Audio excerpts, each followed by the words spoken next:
बर्फीली हवाओं के बीच आकाश की छाती चीरती हुई गूंजती घंटियों की आवाज और ऊंचाई पर लहराती जटाजूट धारी की महिमा। यही है केदारनाथ, एक रहस्य, एक यात्रा, एक धड़कता हुआ ब्रह्मांड जिसे सिर्फ आंखों से नहीं, आत्मा से महसूस किया जा सकता है। यह सिर्फ अब एक मंदिर नहीं, बल्कि पृथ्वी पर स्थित उन चंद स्थानों में से एक है जहां धरती और देवता एक दूसरे के इतने समीप प्रतीत होते हैं कि सीमाएं धुंधली हो जाती हैं। समुद्र तल से लगभग 11,755 फीट की ऊंचाई पर उत्तराखंड के रुद्रप्रयाग जिले में स्थित यह ज्योतिर्लिंग भारत के पवित्रतम तीर्थों में से एक है। जब भी कोई श्रद्धालु इसकी ओर बढ़ता है, वह केवल मंदिर की सीढ़ियां नहीं चढ़ता, वह अपने भीतर की सीमाओं को तोड़ता है, अपने जीवन की परतों को एक एक करके खोलता है और अंततः उस शून्य से मिलता है जहां केवल शिव का वास है। कहते हैं पांडवों ने महाभारत के युद्ध के बाद अपने पापों के प्रायश्चित के लिए भगवान शिव को खोजा था, लेकिन शिव उनसे रूष्ट थे। वे भैंसे के रूप में इन हिमालयी क्षेत्रों में छिप गए। जब भीम ने उन्हें पहचान लिया तो शिव भूमिगत होने लगे और तभी उनके शरीर के विभिन्न अंग अलग अलग स्थानों पर प्रकट हुए, जिन्हें पंच केदार के नाम से जाना जाता है, और केदारनाथ उनमें सबसे प्रमुख है, जहां भगवान शिव की पीठ स्वरूप की पूजा होती है। इस स्थान की सबसे रहस्यमयी बात यह है कि यहाँ का शिवलिंग स्वयंभू है, किसी मनुष्य द्वारा निर्मित नहीं, बल्कि प्रकृति की गर्जना से प्रकट। मंदिर की बनावट भी अद्वितीय है, बिना किसी सीमेंट या आधुनिक तकनीक के। भारी पत्थरों को इंटरलॉकिंग तकनीक से इस तरह जोड़ा गया है कि सैकड़ों सालों की बारिश, भूकंप और हिमपात भी इसे क्षति नहीं पहुंचा सके। 2013 की भयावह बाढ़ इस बात की सबसे बड़ी गवाही है। जब पूरा शहर मलबे में दब गया, केदारनाथ मंदिर अक्षुण्ण खड़ा रहा।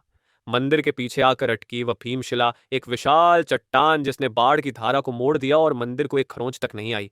यह घटना केवल संयोग नहीं मानी जा सकती, यह जैसे शिव की इच्छा थी, शिव की कृपा थी। मंदिर का गर्भगृह एक अलग ही आयाम है। वहां प्रवेश करते ही ऐसा प्रतीत होता है जैसे समय ठहर गया हो। वहां दीपक की हल्की लौ में झलकती हुई वह आकृति केवल पत्थर नहीं, वह चेतना है, वह साक्षात शिव है। बहुत से वैज्ञानिक इस स्थान की ऊर्जा को मापने की कोशिश कर चुके हैं, परंतु उन्हें केवल एक ही उत्तर मिला: यह स्थान जीवित है। यहाँ की दीवारों से टकराकर लौटती हर ध्वनि ओमकार में बदल जाती है, हर सांस जैसे किसी ध्यान की प्रक्रिया में बदल जाती है। मंदिर की दिशा उत्तराभिमुखी है, जो कि अत्यंत दुर्लभ है, क्योंकि अधिकतर हिंदू मंदिर पूर्वाभिमुख होते हैं। उत्तर दिशा को मृत्यु और मोक्ष की दिशा कहा गया है, और यही वह संकेत है जो केदारनाथ को केवल तीर्थ नहीं, एक मुक्ति द्वार बनाता है। हिमालय की छाया में तपती हुई यह भूमि कई ऋषियों, तपस्वियों और साधकों की तपस्थली रही है। आज भी कई साधु इन कठिन परिस्थितियों में केवल तपस्या के लिए यहाँ आते हैं और कहते हैं कि उन्हें कभी भूख या ठंड नहीं लगती, क्योंकि शिव की ऊर्जा उन्हें संरक्षण देती है। केदारनाथ की यात्रा भी स्वयं में एक तपस्या है। गौरीकुंड से मंदिर तक की लगभग 18 किलोमीटर की चढ़ाई किसी पर्वतारोहण से कम नहीं है। रास्ते में पड़ते हैं रामबाड़ा, जंगल चट्टी, भीमबली और लिंचोली जैसे पड़ाव। हर स्थान एक कहानी कहता है, हर मोड़ एक सवाल पूछता है: क्या तुम तैयार हो शिव से मिलने के लिए? और जब कोई थका मांदा यात्री मंदिर के दर्शन करता है, तो उसकी आंखों से आंसू अपने आप बहने लगते हैं, जैसे आत्मा ने अपने स्रोत को पहचान लिया हो। यहाँ सिर्फ भक्त नहीं आते, यहाँ वैज्ञानिक, लेखक, खोजी, पर्यटक, हर कोई आता है। लेकिन वापस लौटते वक्त सबका हृदय एक जैसा होता है, खाली और फिर भी पूर्ण। केदारनाथ का इतिहास हजारों वर्षों में फैला हुआ है। प्राचीन ग्रंथों में इसका उल्लेख है। स्कंद पुराण में इसे केदार खंड कहा गया है, और कहा गया है कि यह स्थान इतना पवित्र है कि यहाँ किया गया एक छोटा सा जप भी कई जन्मों के पापों को हर लेता है। आदि शंकराचार्य ने 8वीं शताब्दी में जब भारतवर्ष में सनातन धर्म के पुनर्जागरण की यात्रा शुरू की, तो वे भी यहाँ आए और यहीं समाधिस्थ हुए। उनकी समाधि मंदिर के पीछे स्थित है, जहां आज भी साधक ध्यान करते हैं और ऊर्जा को महसूस करते हैं। केदारनाथ के मौसम की भी अपनी लीला है। साल में केवल 6 महीने, अक्षय तृतीया से कार्तिक पूर्णिमा तक ये मंदिर श्रद्धालुओं के लिए खुला रहता है। बाकी के 6 महीने यह हिमपात से ढंक जाता है और भगवान को ओंकारेश्वर मंदिर उखीमठ में स्थापित किया जाता है। यह केवल एक परंपरा नहीं, बल्कि प्रकृति और परमात्मा के बीच का संवाद है, जहां हिमालय खुद शिव को विश्राम देता है और फिर वसंत में उन्हें पुनः आमंत्रित करता है। यहाँ की जलवायु इतनी कठोर है कि साधारण व्यक्ति के लिए कुछ घंटे रुकना भी चुनौतीपूर्ण होता है, परंतु आस्था जब शरीर से बड़ी हो जाती है तो मानव सीमाओं का विस्तार हो जाता है। शिव के इस धाम की महिमा केवल भारत में ही नहीं, बल्कि पूरे विश्व में फैली हुई है। नासा तक इस क्षेत्र की चुंबकीय ऊर्जा की जांच कर चुका है और पाया है कि यहाँ की पृथ्वी सामान्य से कई गुना अधिक ऊर्जा उत्पन्न करती है। कुछ वैज्ञानिक मानते हैं कि यह स्थान पृथ्वी के ऊर्जा चक्रों यानी ली लाइंस में से एक पर स्थित है। इसका अर्थ है कि यहाँ खड़े होकर ध्यान करने से व्यक्ति सीधे ब्रह्मांडीय चेतना से जुड़ सकता है। यही कारण है कि कई विदेशी साधक यहाँ आकर महीनों तक साधना करते हैं, योग करते हैं और शिव को अपने भीतर खोजते हैं।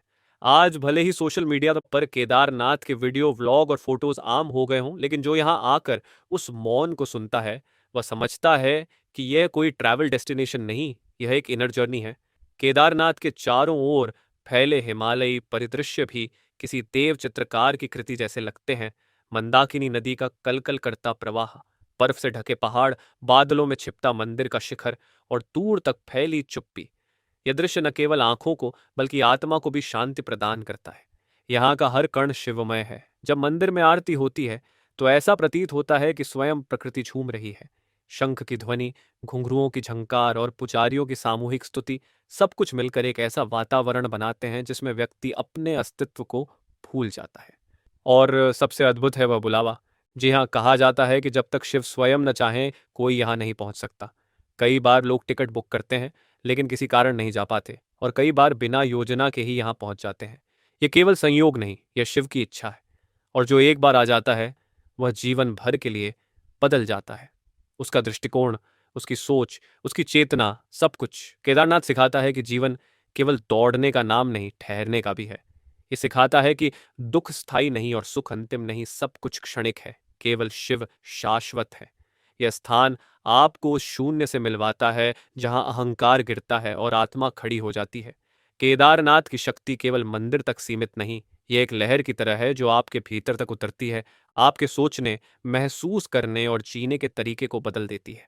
और यही इस स्थान की सबसे बड़ी शिक्षा है कि मुक्ति कोई भविष्य की बात नहीं, वह यही है, इसी क्षण, अगर आप उसे देख सकें। जब आप केदारनाथ से लौटते हैं तो आपके भीतर कुछ बदल चुका होता है। शायद आपको समझ भी ना आए, पर जब अगली बार आप किसी भी कठिनाई का सामना करेंगे तो भीतर से एक आवाज आएगी, डर मत, तू वहां गया है जहां शिव बसते हैं। और तब आप जान जाते हैं केदारनाथ केवल स्थान नहीं, वह एक अनुभव है। एक ऐसा अनुभव जिसे शब्दों में नहीं, केवल मौन में समझा जा सकता है। हर हर महादेव।